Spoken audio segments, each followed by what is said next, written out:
Hello students, हमने BA-BSc second year की book start की थी प्रोग्रामिंग इन सी, जिसमें हमारा चैप्टर नंबर फर्स्ट चल रहा था कंप्यूटर्स अ जनरल इंट्रोडक्शन। आज का हमारा ये लास्ट लेक्चर रहेगा इस चैप्टर के लिए। आपका चैप्टर ख़त्म हो जाएगा। लास्ट टाइम हमने क्या किया था, फ्लो चार्ट, उसके सिंबल्स के नेम और किस लिए यूज़ होते हैं वो, उसकी एडवांटेजेस फ्लो चार्ट की, कन्वेंशंस एंड लिमिटेशंस की थी। आज हमारा रहेगा कि फ़्लो चार्ट को बनाने के लिए, किसी प्रॉब्लम को सॉल्व करने के लिए फ़्लो चार्ट के थ्रू किन किन चीज़ों का आपको ध्यान रखना है, और फ़्लो चार्ट के हम एग्जांपल्स करेंगे। देखो क्या है हमारे पास, there are 3 fundamental operations that normally constitute a flow chart for solving a problem. These logic structures are used in the flowchart to represent any construct of programming language. These logic structures are this. अब हमारे पास particular 3 fundamental operation दे दिए हैं किसी भी flow chart को construct करने के लिए, और फ्लो चार्ट किस लिए यूज़ हो रहा है, किसी प्रॉब्लम को सॉल्व करने के लिए। हमारे पास वो 3 ऑपरेशंस कौन से हैं, sequence, selection and iteration. Sequence का क्या मीनिंग है, in a sequential flow the operations flow from one action to the other, instructions are processed in a sequence. Sequence का मीनिंग वही है कि एक एक्शन से दूसरे एक्शन में फ्लो हमारा जाए, जो सीक्वेंस हो वो बिल्कुल सही सीक्वेंस में ही जाए वो फ्लो, ठीक है। तो इंस्ट्रक्शन जो हो, हमारी इंस्ट्रक्शन जो आपने फ्लो चार्ट में दी है वो बिल्कुल सीक्वेंस में चले, तो ये हमारा प्रोसेस क्या हो जाएगा, सीक्वेंस का। नेक्स्ट था हमारे पास selection, a diamond shaped decision box is used for branching the flow of program depending on the answer to the question contained in the box. The flow follows from one of the outgoing paths. The selection refers to selecting a path to follow in a flow chart. अब selection का क्या meaning है हमारे पास, हम हमेशा diamond shape का जो एक डिसीजन बॉक्स है ऐसे फ्लो चार्ट में यूज़ करेंगे जहाँ पे डिसीजन बॉक्स, नाम से ही पता चल रहा है कि हमें कोई ना कोई डिसीजन लेने की रिक्वायरमेंट होगी। डिसीजन मीन्स कैसे कि ये चीज़ का आंसर येस में आ रहा है या नो में आ रहा है। जब भी हमें येस या नो की रिक्वायरमेंट होगी किसी क्वेश्चन में, तो वो स्टेटमेंट आपकी डायमंड शेप्ड बॉक्स में लिखी जाएगी, उसे हम बोलेंगे डिसीजन बॉक्स। और उसके आंसर पे डिपेंड करेगा जो क्वेश्चन डायमंड शेप बॉक्स में डाला होगा कि जो हमारा फ्लो है वो किस तरफ जाएगा। मान लो जैसे एक आंसर येस की तरफ जा रहा है, एक नो की तरफ की, अगर स्टेटमेंट वो सही है तो फ्लो राइट साइड में चला जाएगा, मतलब एज्यूम कर लो कि आपने राइट साइड में येस वाला सारा कुछ सिस्टम डाल रखा है, और अगर नो है उसका आंसर तो फ्लो दूसरी नो वाले पूरे स्टेटमेंट में चला जाएगा। तो वो सिलेक्शन करेगा कि नो जब होगा तो किस जगह की सिलेक्शन होगी, किन ऑपरेशंस की सिलेक्शन करनी पड़ेगी, और जब येस होगा तो कौन से फ्लो की सिलेक्शन करनी पड़ेगी। इस सारे काम को इन्होंने क्या बोला है, सिलेक्शन, मतलब कि पाथ सिलेक्ट करना, ठीक है। नेक्स्ट है हमारे पास iteration. In iteration a set of operations can be performed repeatedly depending on a test condition. The flow comes out of this loop only when the condition is not satisfied.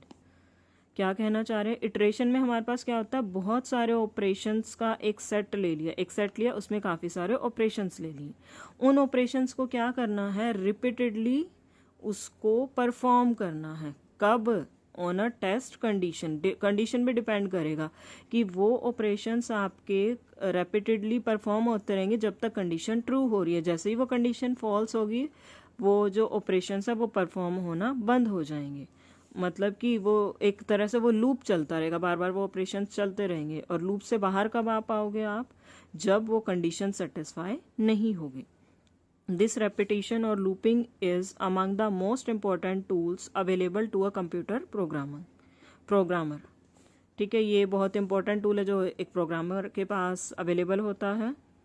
बाकी सारे आगे हमारे पास examples हैं जो इन तीनों पे ही based हैं। Sequence means किस सीक्वेंस में आपकी इंस्ट्रक्शंस फॉलो हो रही हैं। सिलेक्शन मीन्स कि आप जो डिसीजन ले रहे हो उसके अंदर येस नो का, येस का ले रहे हो तो किन ऑपरेशंस को सिलेक्ट करना है आपने, नो का ले रहे हो तो किन ऑपरेशंस को सिलेक्ट करना है। इटरेशंस मीन्स कि आपका लूप चलता रहेगा जब तक वो कंडीशन सेटिस्फाई होती रहेगी, लूप से बाहर कब आओगे, जब वो कंडीशन सेटिस्फाई होनी बंद हो जाएगी, ठीक है। अब देखो कुछ एग्जांपल्स देख लेते हैं और 2-3 बीच में आपके लिए छोड़ दूंगी मैं। Draw a flow chart to find sum of 2 numbers. जैसे आपने वो बनाया था ना एल्गोरिथम, उसी के जैसा ही फ्लो चार्ट है, बस ये एक तरह से पिक्टोरियल रिप्रेजेंटेशन हो जाती है। हमने क्या पढ़ा था कि हमारा जो फ्लो चार्ट है वो स्टार्ट किससे होता है, ओवल शेप से। तो यहाँ पे ओवल शेप बनाई, उसमें लिख दिया स्टार्ट। फिर क्या होता है, इनपुट और आउटपुट किस बॉक्स में दिए जाते हैं, पैरेललोग्राम में। और जो प्रोसेसिंग होती है, कैलकुलेशन होती है, वो कहाँ होती है, रेक्टेंगुलर बॉक्स में। तो 2 नंबर का सम लेना है तो सबसे पहले इनपुट क्या लेंगे, इनपुट या तो आप एक ही बॉक्स में डाल सकते हैं, input number, input A and input B, एक में ही डाल सकते हो, या अलग बनाना चाहते हो अलग बना सकते हैं। इन्होंने बिल्कुल छोटे छोटे स्टेप्स में बनाया हुआ है, ठीक है। इनपुट ए किया, फिर इनपुट बी सेकंड नंबर किया। ये तो सिर्फ इनपुट लिया, अब कैलकुलेशन का काम होगा। कैलकुलेशन किसमें, स्क्वायर, इस रेक्टेंगुलर बॉक्स में। सी हमने किसको दे दिया नाम, is equals to A plus B. इनका सम जो है वो सी के अंदर स्टोर हो जाएगा। अब कैलकुलेशन होगी, अब मुझे क्या करना है, आउटपुट देना है। प्रिंट सी मीन्स वो आउटपुट ही दिया जा रहा है, तो वो किस में जा रहा है, पैरेललोग्राम में। अब हमारा काम हो गया, हमने आउटपुट दे दिया, प्रोसेस को स्टॉप करना पड़ेगा। स्टॉप किससे होगा, वही फिर से ओवल शेप से स्टॉप हो जाएगा, ठीक है। ये था 2 नंबर्स का सम फाइंड आउट करने का। ऐसे ही है एरिया ऑफ सर्कल, स्टार्ट किया ओवल शेप से, फिर इन एरिया ऑफ सर्कल में किस किस के इनपुट की ज़रूरत है, रेडियस की ज़रूरत है, input radius of circle. Calculate कैसे करते हैं, फॉर्मूला हमें पता होना चाहिए, pi r square. Calculate area A is equals to pi star r. फिर उसके बाद कैलकुलेशन यहाँ होगी। अब मुझे आउटपुट देना, प्रिंट एरिया ए, प्रिंट कर दो उसको आउटपुट को, फिर एंड में प्रोसेस को स्टॉप कर दो, ठीक है। नेक्स्ट है हमारे पास draw a flow chart to find the area of triangle. Area निकालने के लिए अब हमारी रिक्वायरमेंट क्या रहेगी, 3 साइड्स की रिक्वायरमेंट रहेगी। स्टार्ट किया ओवल शेप में, फिर इनपुट लिया 3 साइड्स का, फिर ये हमने कौन सा हीरोज फॉर्मूला लगाया हुआ है, एस किसके इक्वल होता था, तीनों साइड्स का सम डिवाइड बाय 2। फिर ये सारा कैलकुलेशन का काम है, तो ये हमारा रेक्टेंगुलर बॉक्स में चल रहा है। और एरिया कैसे कैलकुलेट होता है, calculate area is equals to square root s, s minus a, s minus b, s minus c. Calculation होगी। अब मुझे क्या करना है, आउटपुट देना, प्रिंट कर दिया एरिया ए, एरिया आ गया, मेरा आउटपुट आ चुका है। अब प्रोसेस को स्टॉप करना पड़ेगा ओवल शेप से, ठीक है। नेक्स्ट देखते हैं। नेक्स्ट में देखो क्या करना है, draw a flow chart to find compound interest. Start किया, अब कंपाउंड इंटरेस्ट के लिए किस किस की रिक्वायरमेंट है, प्रिंसिपल चाहिए, रेट ऑफ इंटरेस्ट चाहिए और टाइम चाहिए, यही चाहिए बस। इनपुट ले लिया, फिर उसको रीड करवा दिया, PRT, प्रिंसिपल, रेट और टाइम को। ये सारा काम इनपुट में ही हो रहा है। अब कैलकुलेशन कैसे होगी, amount is equals to P into 1 plus R by 100 raise to the power T। ये तो मतलब फॉर्मूला आपको याद होने चाहिए, आगे का तो काम कुछ है नहीं। कंपाउंड इंटरेस्ट कैसे आ जाएगा, अमाउंट माइनस प्रिंसिपल। यहाँ तक सारी कैलकुलेशन हुई। फिर अब क्या करना है, आउटपुट देना है, रिजल्ट शो करना है आउटपुट में, प्रिंट कंपाउंड इंटरेस्ट और एंड में स्टॉप, ठीक है। नेक्स्ट है हमारे पास draw a flow chart to find the greatest among 3 numbers. एक फ्लो चार्ट फाइंड आउट मतलब आपको ड्रॉ करना है, किसके लिए, 3 नंबर्स दिए हुए हैं, उन 3 में से आपको ग्रेटेस्ट फाइंड आउट करना है। ग्रेटेस्ट नंबर कौन सा है, स्टार्ट किया, 3 नंबर में से ग्रेटेस्ट फाइंड आउट करना है, तो 3 नंबर की भी ज़रूरत होगी, 3 नंबर की इनपुट भी देनी पड़ेगी। Input the numeric values of ABC, input दे दिया।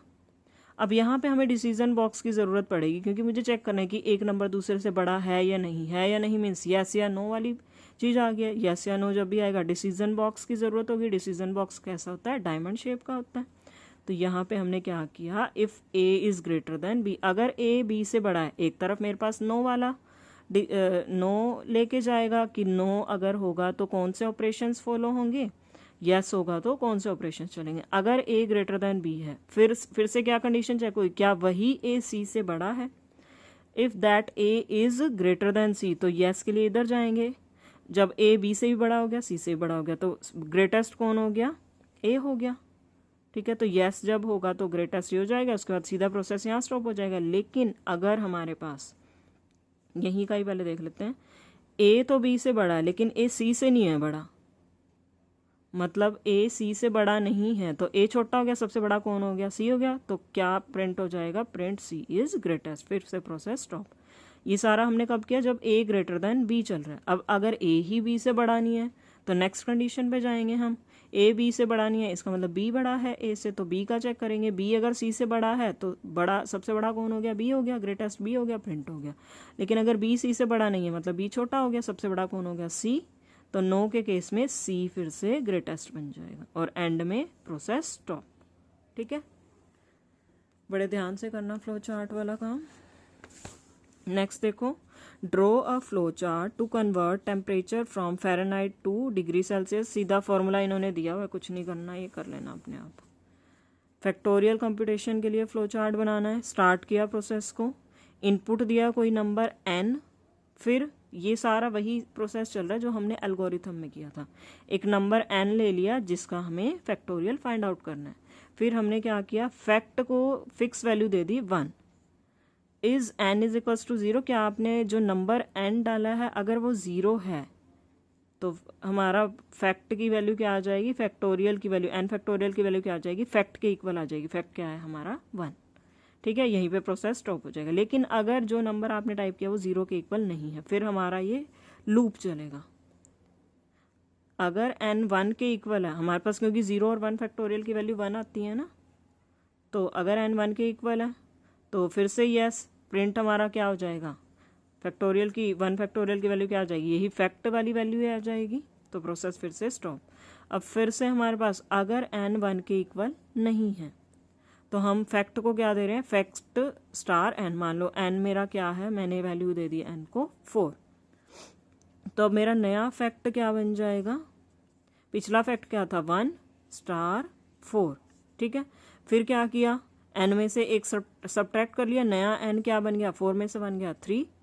फिर से ये लूप चलेगा, वापस यहाँ पे चेक करो, जैसे ही आपने n में से 1 सब्ट्रैक्ट किया, क्या n 1 पे पहुँच गया, नहीं पहुँचा, तो फिर यहाँ जाएंगे। अब फिर से नया फैक्ट क्या आ जाएगा, फैक्ट इज इक्वल्स टू, पिछला फैक्ट मेरा क्या बन गया था, 4 बन गया था। अब ये वाले फैक्ट पे नहीं जाना, इस वाले पे जाना है, तो क्या बनेगा 4 स्टार। अब मेरा n क्या बन चुका है, 3 बन चुका है, 3।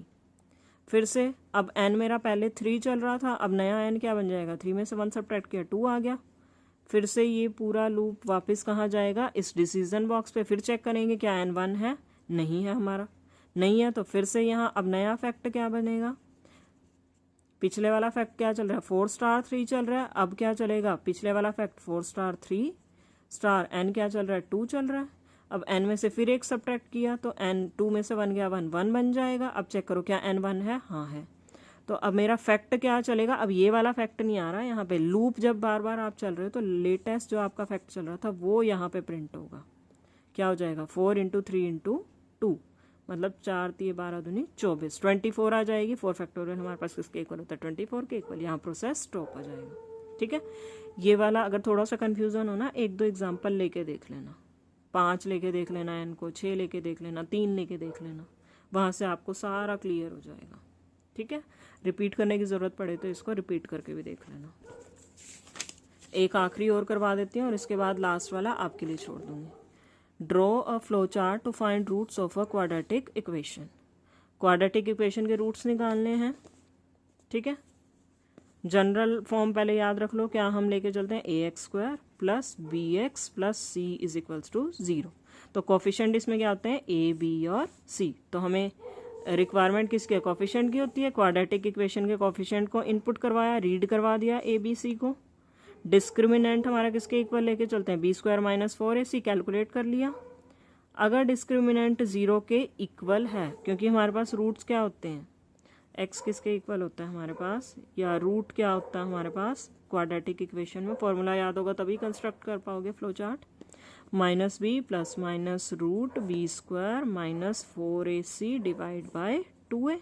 इसको इन्होंने क्या नाम दिया है, डिस्क्रिमिनेंट।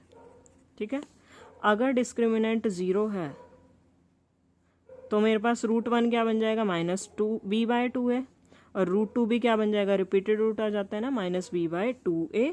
दोनों रूट आ गए, print roots are real, roots are √1 and √2। यहाँ पे प्रोसेस स्टॉप हो जाएगा। कब, जब आपका डिस्क्रिमिनेंट 0 के इक्वल है। जब येस चल रहा है तो ये चलेगा और यहाँ प्रोसेस स्टॉप। अगर डिस्क्रिमिनेंट 0 के इक्वल नहीं है, 0 के इक्वल नहीं है तो हमारे पास 2 केस आ सकते हैं कि या तो ग्रेटर देन 0 होगा या लेस देन 0 होगा। अगर डिस्क्रिमिनेंट ग्रेटर देन 0 है तो फर्स्ट रूट क्या बन जाएगा -b plus root discriminant by 2a, और सेकेंड रूट क्या बनेगा -b minus root discriminant by 2a, ठीक है। और फिर एंड में क्या आ जाएगा, आपके जो रियल रूट्स हैं, क्योंकि डिस्क्रिमिनेंट ग्रेटर देन 0 है तो ये वाली वैल्यू रियल रहेगी, पूरा हमारा रूट क्या रहेगा, रियल रूट्स आर √1 एंड √2, यहाँ जो निकालना है। अब दूसरा केस क्या लेके चलते, 0 वाला केस हमने देख लिया, ग्रेटर देन 0 वाला देख लिया, तीसरा केस क्या लेके चलेंगे कि अगर डिस्क्रिमिनेंट ग्रेटर देन 0 नहीं है तो क्या होगा, लेस देन 0 होगा। लेस देन 0 है तो रूट क्या बनेगा हमारे पास, रियल पार्ट क्या बनेगा रूट का।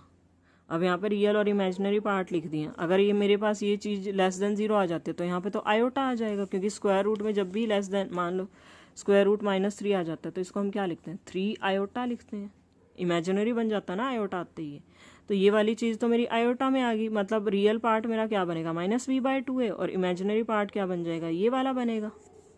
तो रियल पार्ट क्या बन गया -b/2a, और इमेजिनरी पार्ट क्या बन जाएगा, minus of discriminant by 2a, ठीक है।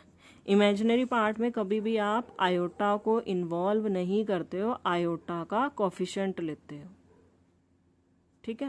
1 मिनट, यहाँ रूट लिखना था, गलती से ये लिख दिया, ठीक है। तो वो क्या बन जाएगा, आयोटा अब नेगेटिव था ऑलरेडी, तो वो जैसे ही आपने आयोटा लगाया तो नेगेटिव खत्म हो जाता है ना, तो इसलिए एक नेगेटिव ऑलरेडी था, एक नेगेटिव और लगा के उसको ख़त्म कर देते हैं, minus square root discriminant by 2a, ठीक है।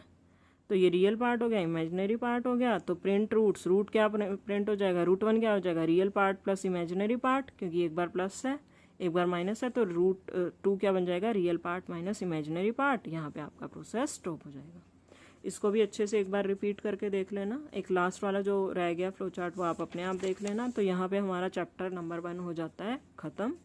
उम्मीद करती हूँ सबको समझ में आ गया होगा। फिर भी अगर किसी का कोई भी डाउट है तो आप मुझसे पूछ लेना। नेक्स्ट वीडियो में हमारा चैप्टर नंबर 2 स्टार्ट हो जाएगा। Thank you students.